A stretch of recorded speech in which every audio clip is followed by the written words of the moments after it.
Welcome to my channel, the Lucknow Podcast. Today we will discuss the demonetization of 2000 rupee note. समझते हैं कि कैसे 2000 का note दिक्कत करेगा जो लोग बहुत ज़्यादा कैश में डील करते हैं उनको। ठीक है, आम आदमी के लिए मुझे नहीं लगता है बहुत ज़्यादा दिक्कत है।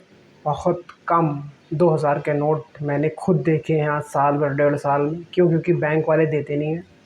ठीक है, और इतना ज़्यादा कोई ट्रांजैक्शन नहीं है कि आदमी 15-15 हज़ार 20-20 हज़ार जो है किसी से मांगे तो वो जो है उस तरीके से दे, क्योंकि बैंक से निकलता नहीं तो बहुत कम ही लोगों के पास वो जो है अमाउंट रह गया है।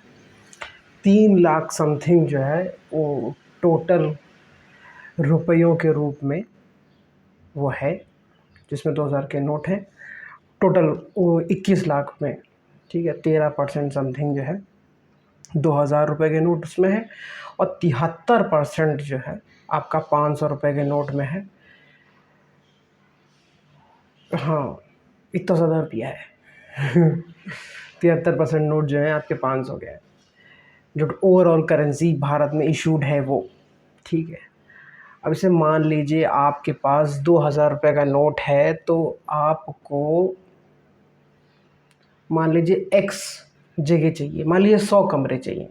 ठीक है, और उसको जब हम ले जाते हैं 500 रुपये में, ठीक है, 2000 का नोट गायब हो गया।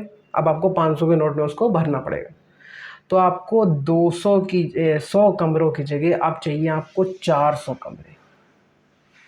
ठीक, अगर पहले आपको 15 स्कॉर्पियो चाहिए थी तो अब आपको चाहिए 60 स्कॉर्पियो, उसको पैसा इधर से उधर ले जाने के लिए। ठीक है, तो 4 गुना तो हो ही गया खर्चा। पहली बात, जो लोग बहुत ज़्यादा कैश में डील करते हैं, कौन डील करता है कैश में? ज़्यादातर क्रिमिनल्स, ठीक, और दूसरे आपके पॉलिटिशियंस। यही 2 लोग हैं जो भयंकर कैश में डील करते हैं, एंड हवाला ऑपरेटर्स। आम आदमी, आप कभी भी किसी होलसेल की दुकान में भी चले जाओ जिसमें गांव का गरीब आदमी 25-30 हज़ार 40 हज़ार तक का सामान ले जाता है यहाँ लखनऊ में लोगों के पास से, उसके पास भी 500 के नोट ही रहते हैं। 2000 के नोट कमी कमी देखने मिलते हैं। आप कभी भी दुकान में खड़े हो जाओ, आप, ये नॉर्मल वो है। ठीक है, तो ये तो हो गया 500 में। अब एक डर रहेगा कल को कि अगर 2000 का नोट चला गया तो कल को हो सकता है 500 का नोट भी चला जाए। और जो ये 13% का जो वैक्यूम आने वाला है मार्केट में नोट्स का, उसको भरने के लिए सरकार ने 100 रुपये और 500 रुपये के नोट्स को जो है सेलेक्ट किया है। यानी कि 200 रुपये के नोट भी सरकार भी नहीं देने जा रही है।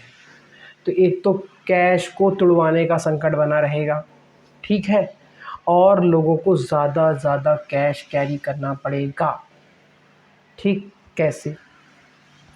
अब या 500 को 100 में भी और 200 में भी तोड़ के देखो।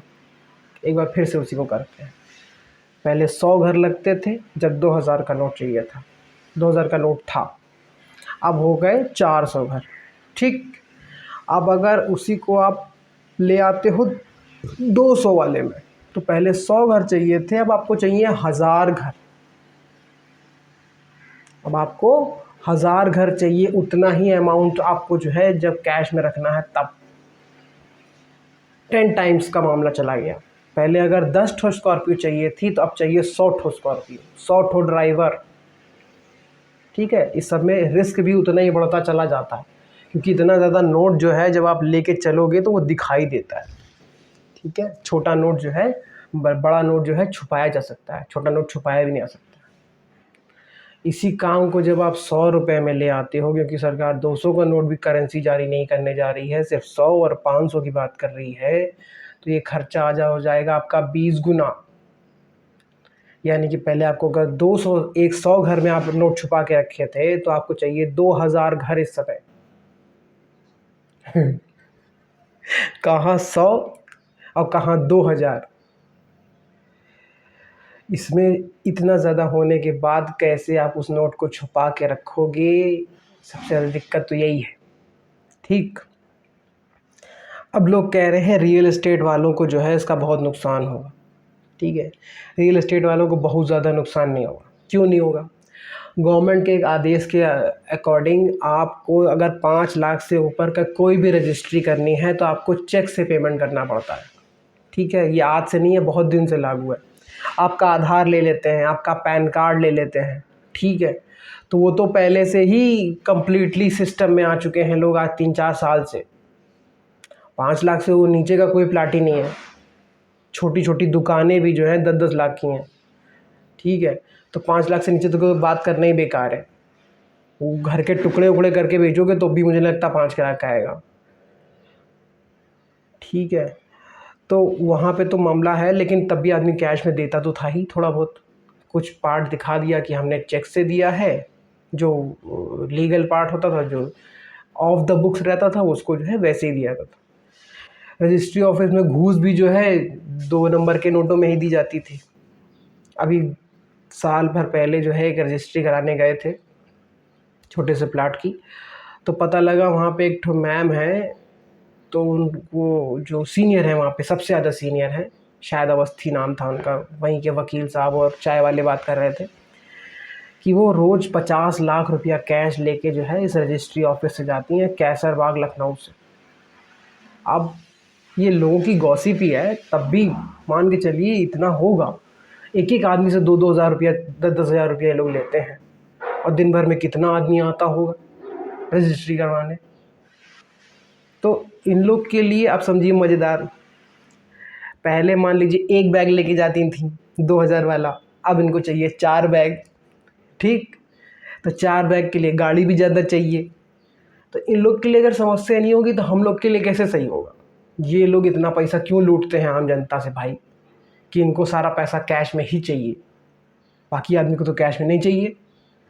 छोटे छोटे दुकानदारों ने भी ऑनलाइन पेमेंट लेना शुरू कर दिया है। दही लेने जाइए, सब्जी लेने जाइए, मूंगफली लेने जाइए, हर जगह आपका यूपीआई पेमेंट आ गया है।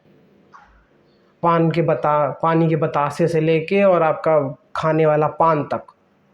और एक शहर में नहीं, मैंने सब शहरों में देखा है।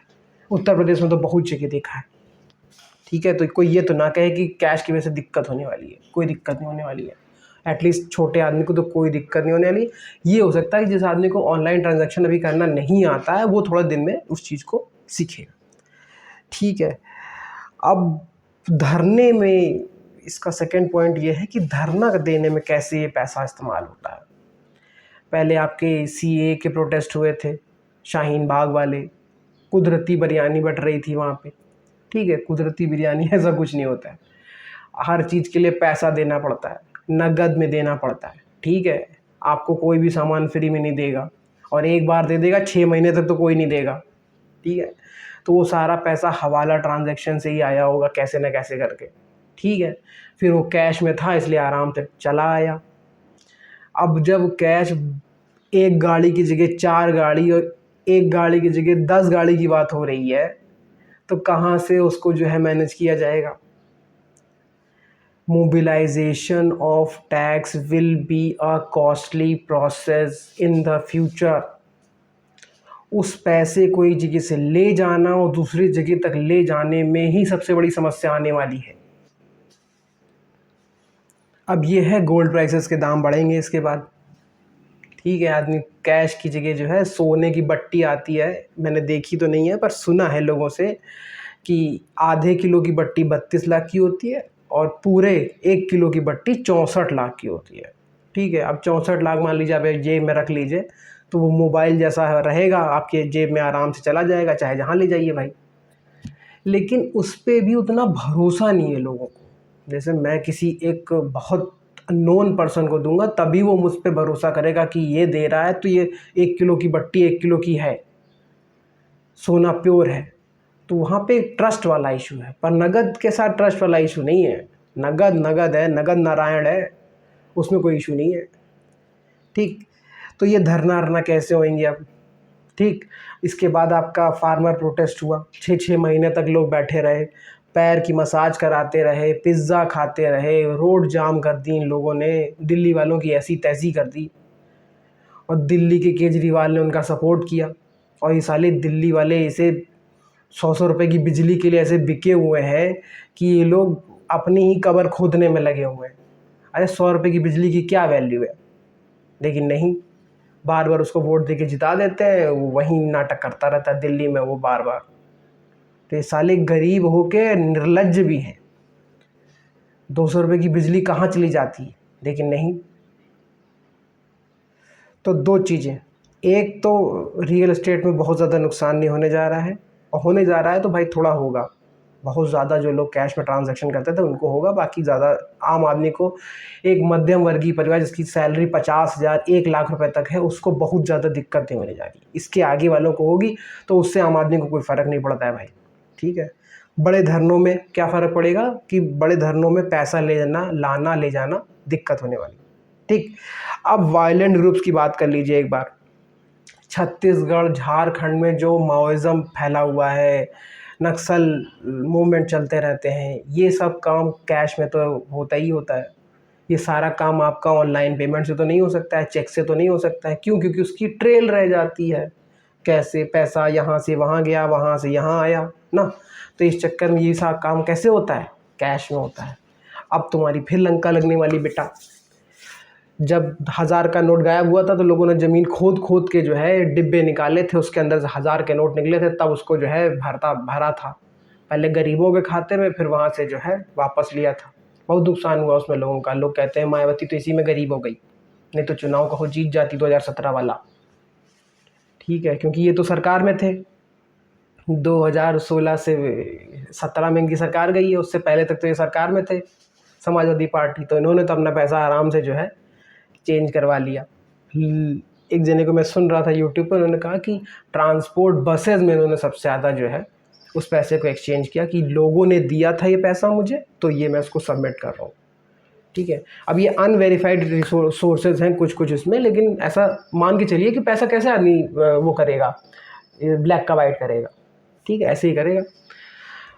2016 वाले में एक और बढ़िया सुना था, मेरे बगल में पेट्रोल पंप है, तो उन लोगों ने क्या किया, 5-5 6-6 महीने की सैलरी दे दी उन लोगों को, अपने किसको, अपने स्टाफ को। अब 20 लोग हैं स्टाफ में, 25 लोग, आराम से जो है 2-3 लाख रुपए 4 लाख रुपए सबको दे दे के वो जो है पैसा नगद दे दिया, चाहे 10 रुपये ज़्यादा ही दिया हो, मान लीजिए 11,000 सैलरी है तो 12,000 दे दिया होगा। तो इस तरीके से लोगों ने जो अपना पैसा सही कराया। तो 2016 में, 2023 में और दिक्कत होने वाली, क्योंकि एक आदमी सिर्फ 20,000 रुपये ही एक बार में एक्सचेंज कर सकता है या सबमिट कर सकता है, और मुझे लग रहा है शायद वो एक हफ्ते में एक ही बार कर पाएगा, ठीक।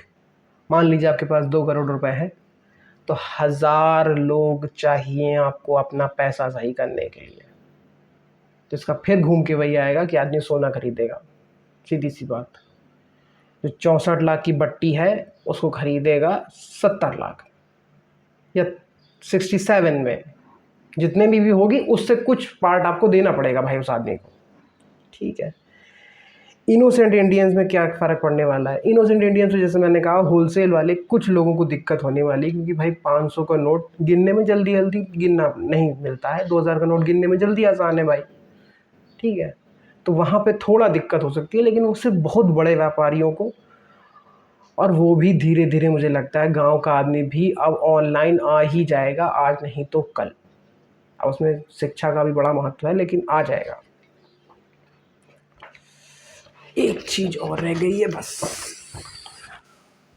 ठीक है। अब एटीएम में अगर भीड़ लगती है तो पता लगेगा कि भाई आदमी में कितना पैनिक कर रहे हैं लोग।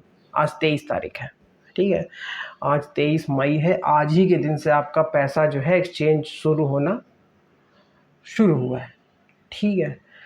तो अब वही जो पुराने पहले हुआ था वही फिर होगा, कि आदमी को जो एक आध पैसा जैसे मान लीजिए रखा है 1,00,000-2,00,000, तो उसको चेंज करने के लिए सोना खरीदेगा, नहीं तो महंगी घड़ी खरीदेगा, ये सब जाके खरीदेगा, तो वो दुकानदारों के हिस्से जाके फंसेगा भाई, ठीक है। लेकिन फिर भी कुल मिला के एक कदम ठीक है। और 2024 के लिहाज से अब इस साल ढेर सारे बवाल होने की, कई तरह की और गतिविधियां होने की पूरी शंका थी, तो ये कदम सही टाइम पे लिया गया है। बस गवर्नमेंट को इसमें ये करिए कि 500 का नोट भी ना दे के 100 के नोट जो है, ये 13% में 10% तो कम से कम 100 के नोट पहुंचा दे लोगों के पास।